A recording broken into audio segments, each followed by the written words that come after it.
அமெரிக்காவில் சட்டவிரோதமாக குடியேறிய 112 இந்தியர்களை ஏற்றி வந்த 3வது விமானம் பஞ்சாப் வந்தடைந்தது. விமானத்தில் வந்தவர்களை சொந்த ஊருக்கு அனுப்பி வைக்க அனைத்து ஏற்பாடுகளும் செய்யப்பட்டுள்ளதாக அதிகாரிகள் தெரிவித்துள்ளனர். அமெரிக்காவில் முறையான ஆவணங்கள் இல்லாமலும் சட்டவிரோதமாகவும் குடியேறியவர்களை கண்டறிந்து நாடு கடத்தும் பணியை டொனால்ட் ட்ரம்ப் நிர்வாகம் மேற்கொண்டுள்ளது. அந்த வகையில் கடந்த 5ஆம் தேதி C-17 என்ற ராணுவ விமானத்தில் 104 இந்தியர்கள் அமெரிக்காவில் இருந்து திருப்பி அனுப்பப்பட்டனர். அவர்கள் கை மற்றும் கால்கள் விலங்கிட்ட நிலையில் அழைத்து வரப்பட்டது கடும் சர்ச்சையை கிளப்பியது.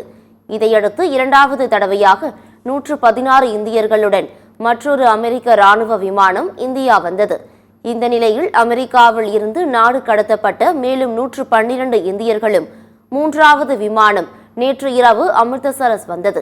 இந்த விமானத்தில் பஞ்சாப் வாசிகள் 31 பேர், ஹரியானா 44, குஜராத் 33, உத்தரப்பிரதேசம் 2, இமாச்சல பிரதேசம் மற்றும் உத்தரகண்டை சேர்ந்த தலா ஒருவர் வந்துள்ளனர்.